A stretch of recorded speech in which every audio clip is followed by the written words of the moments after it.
Hello there, this is Emerald Serpent, and today I was going to build a new deck based on a concept that I had recently.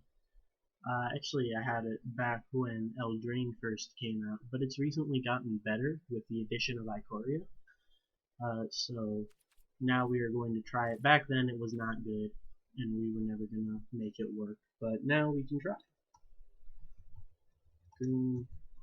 Communism, that's right. We are going to attempt to do green communism. So, the building blocks for the old deck were Sir Farron and, hold on, there we go, Sir Farron, now you guys can hopefully see, and the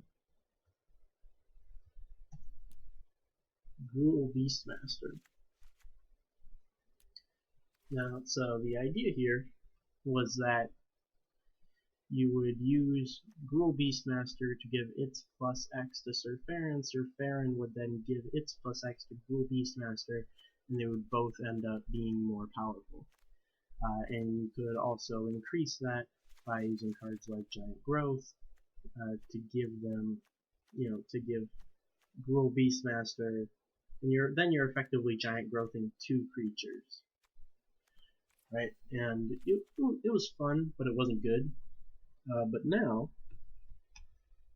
we have Exuberant Wolfbear, which is a new uncommon in the Ikoria set, which reads, whenever it attacks, you may change the base power and toughness of target human you control.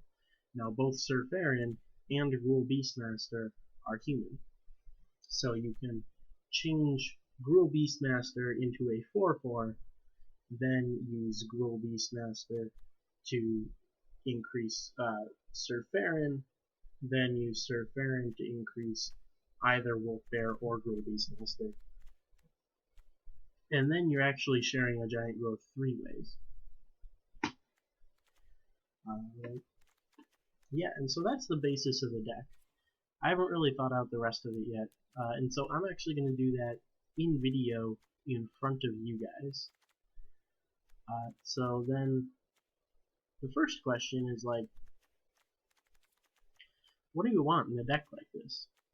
Right, obviously if we're going to be getting big creatures, you want some kind of trample, so maybe we'll throw some bushwags in there. Brushwag? What is a brushwag? I don't know. I feel like they should have made this a beast. It's a beast in my opinion. We don't really need ramp, right? Because we're wanting to play Sir Farron on turn 2 or maybe turn 3, right? And so Arboreal Grazer ramping us isn't really, what we need. We could play some Goose. Or a Pelt Collector, because Pelt Collector also gets trample when it has more +1/+1 counters on it. I think we'll start with like 3 Goose, and again, we will probably trim it back later. Growth Cycle. Do we want to play Growth Cycle? Because +5/+5 to 3 creatures, that's a lot.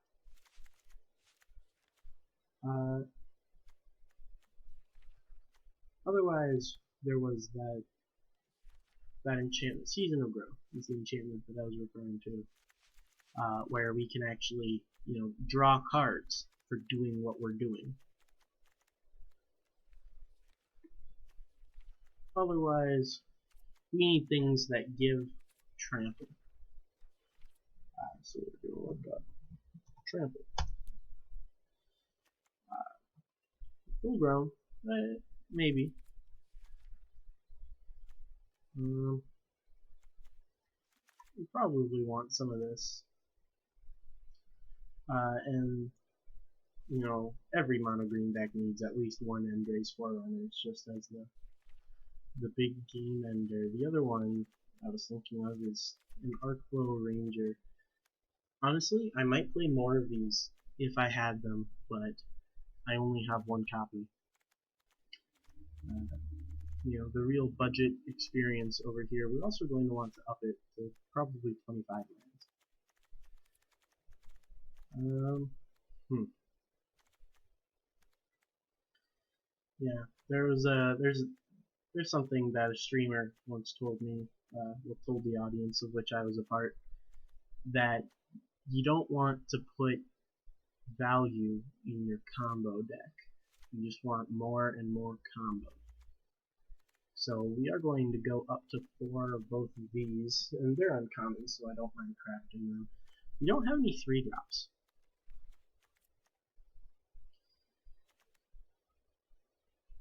We're not really a graveyard-oriented deck, so that we don't really want that.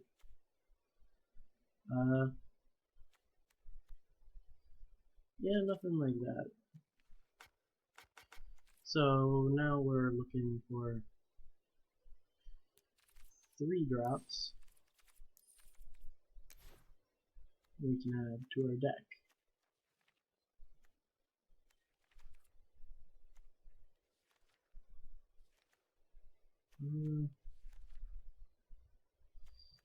Yorvo. Yorvo's an excellent choice. We're playing Mono Greed, one of the only times when Yorvo actually makes a whole lot of sense. That does, however, put us at 61 cards, and we do want to make room for the Henge.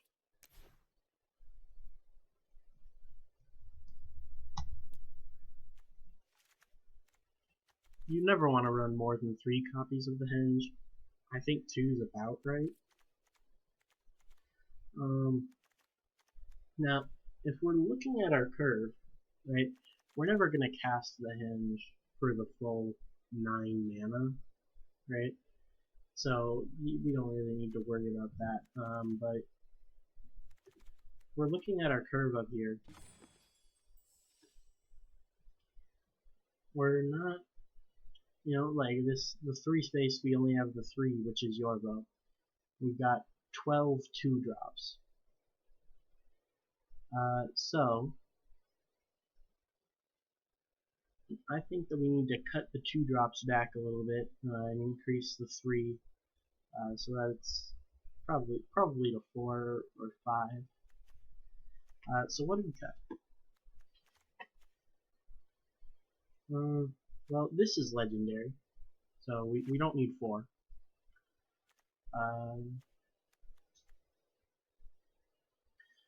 So growth cycle isn't necessarily that good.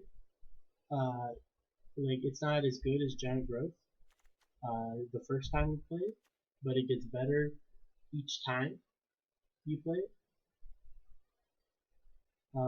Which makes it like if you're going to play growth cycle, you really do need 4 of them, right? It's like not playing all 7 of the 7 dwarves. So we could cut a season of growth. Yeah, I think that is the play. We are above 60 cards.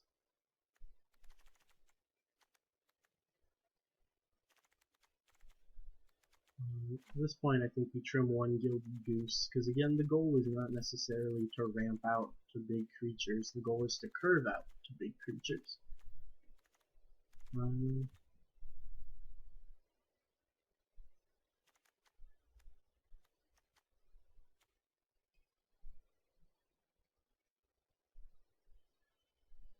Yeah, I guess that's good. We still would like ideally more 3-drops, but we have a lot of 1 and 2-drops, and so if we can go 1-drop, or honestly, yeah, if we can go, would I rather have Brushwags instead of Beasts?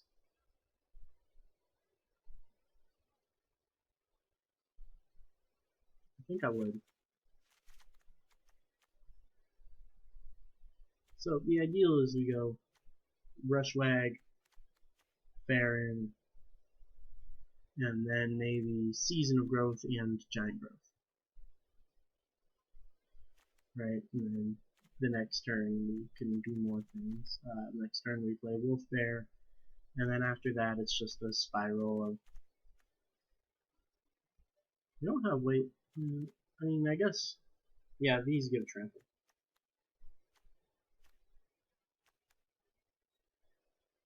Alright. So that is how we would build the deck, in my opinion. Of course, if you want a good deck, then you should not play this. This is untested nonsense, right? It's called green communism.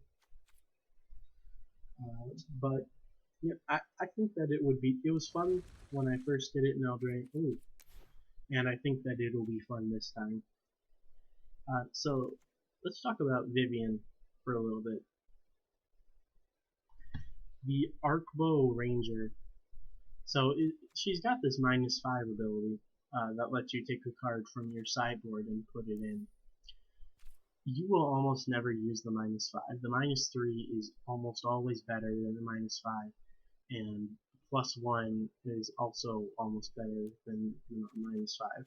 But there are like fringe occasions where we want it. So we'll throw in another Forerunner, and we're just looking for the other mammoth, the other mammoth, and the other mammoth. Because this grants trample, this gains life, which we might need, and this fights something and acts as like a removal. But again, most of the time you would rather just use the Vivian -3 to be your removal, but there are fringe occasions. Otherwise, what else is there? There's Crawl, yeah, Crawl Forages, again, for more life, honestly, and maybe a Harpooner, but again, you'll almost always want to use the -3 instead. So some people don't even bother with the sideboard. Alright, and that is it. I think we're going to play a game or two, just to see how it goes, and then we'll revise.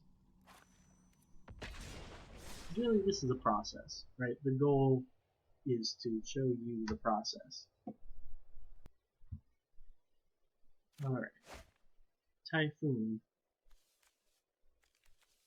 Wonder if they're playing Sharknado.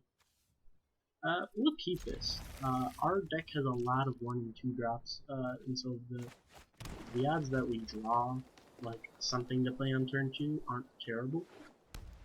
But otherwise, Yorvo's good, right? And Beastmaster's good.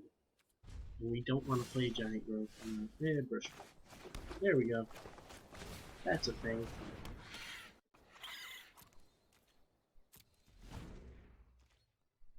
And Brushwag does come preloaded with Trample, right? It's a 1/1 with Trample, which makes it good in our deck, because we can Giant Growth, or Growth Cycle it, or, Gruul Beastmaster bonus it. Make it good. What is this? Alright, this looks like the Lurrus white aggro. So what we are going to want to do here, and if we do, I think we'd rather Growth Cycle. It's more mana efficient when we get in the graveyard. So we are going to attack with the Bushwag. We're going to say, oops. They definitely won't fall for it. Oh, they totally fell for it.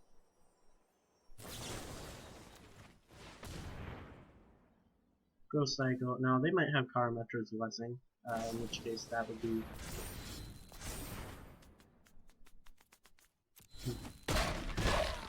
Well, neither of them die, so it's not great, but there you have it.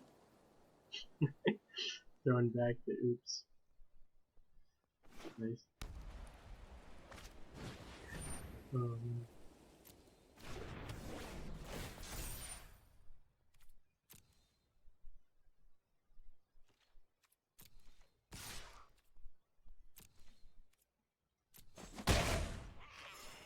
This is going to become an issue.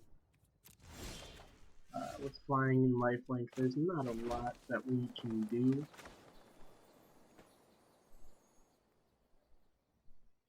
Do you want to be mana efficient? Because I feel like Yorvo might actually be better than Glow Beastmaster. But this is what's mana efficient, so I think that this is what we're going to do. Neither have a way to deal with the Hawk, because even if I Giant Growth the Brushwag, it still wouldn't be enough to kill the Hawk. So if we draw a land next turn, then I can use the ability and Giant Growth. What does this say? Each permanent card, and you can cast one permanent. Alright. So, we'll draw a thing. No, we are going to attack with all. And give that the +3.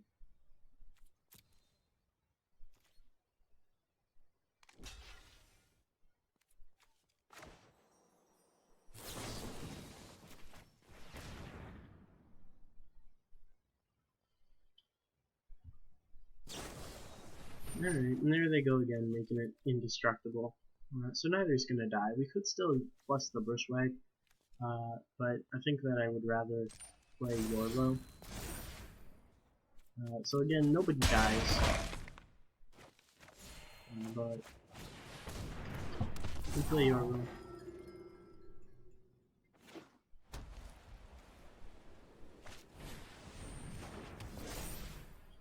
Of course. Now they assign combat damage based upon their. This is the Lura White Aggro budget crew.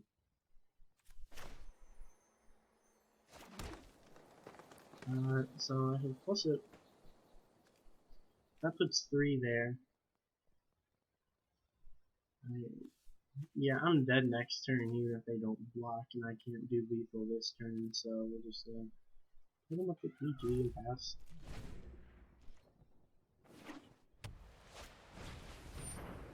Alright, so what they should have done is just attacked. Alright? If you're gonna continue to do stuff after you have lethal, then yeah, then I'm not gonna let you play it out.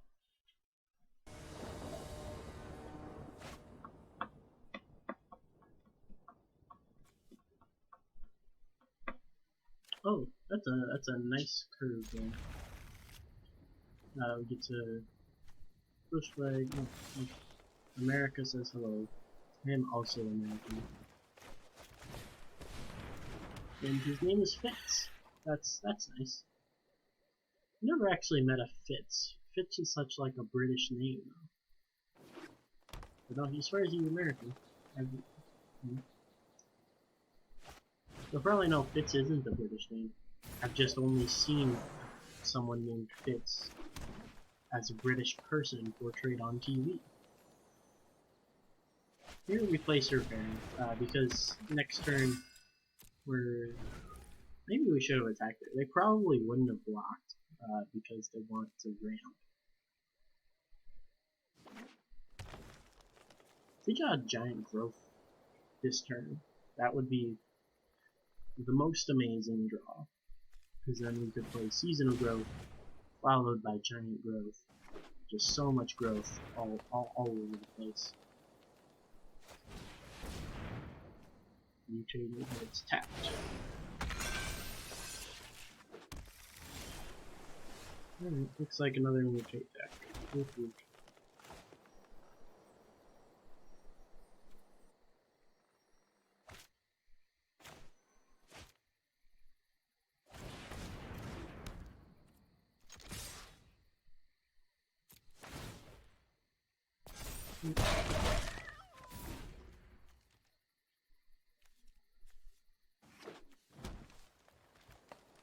So next turn we'll play the Beastmaster and start trying to scry our way to a Giant Growth or the Season of Growth.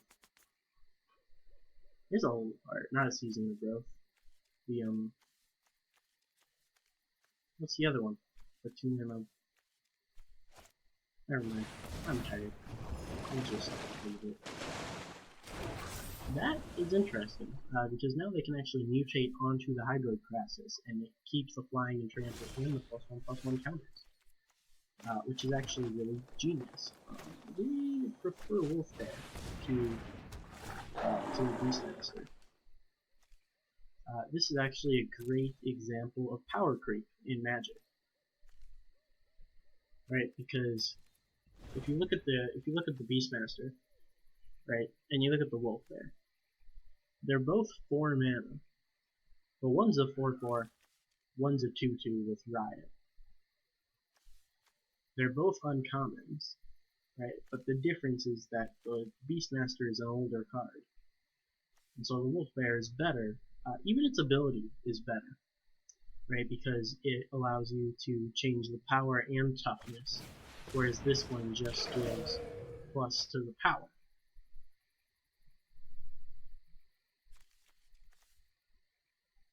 Still not as bad as EPO.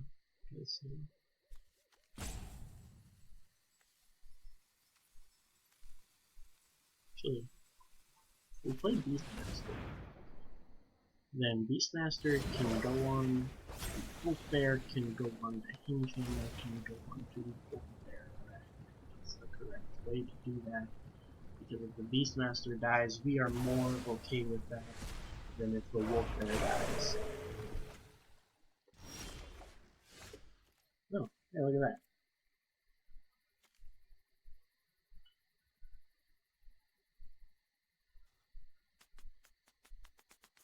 So, if we want it to affect the triggers, right, we have to play it before combat, which is just a little bit annoying. But we play it on the Wolf Bear. Wolf Bear does Sir Farron, right, making it a 6/6. Sir Farron makes this, yeah. So we play this, and we play it on the Wolf Bear. Oh, look, it's on. Then we attack with all. And we need the Wolf Bear to resolve first. So we choose this, right, but then the Wolf Bear trigger goes to that. So we take that action. 7/7, 8/8. We all attack. And so you see we got to split the growth cycle 3 ways there.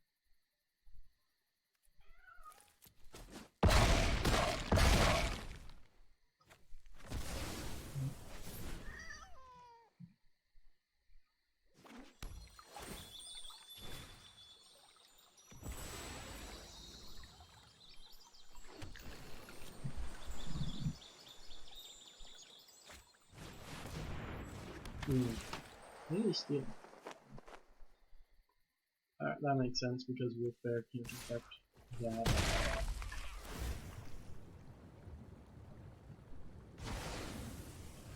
Next, I guess they steal Wolf Bear and then they can start doing it themselves.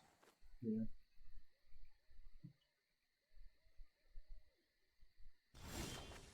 Oh, they stole Bush Ride. That's weird. We're in an awkward position here, right? Because we don't want to give them anything that's good enough to steal. Right? So, because I don't think they'll block with their Agent of Treachery. Right? I really don't. If we had a giant growth in here, this might actually be good, but it's not. So.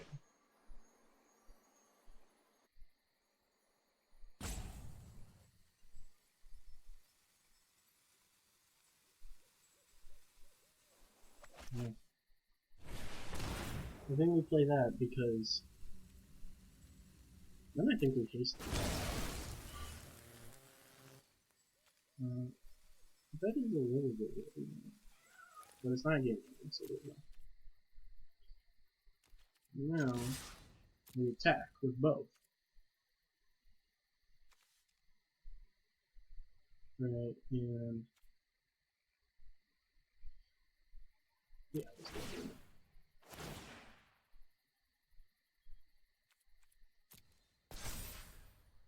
And so now that is good, because they can't block both.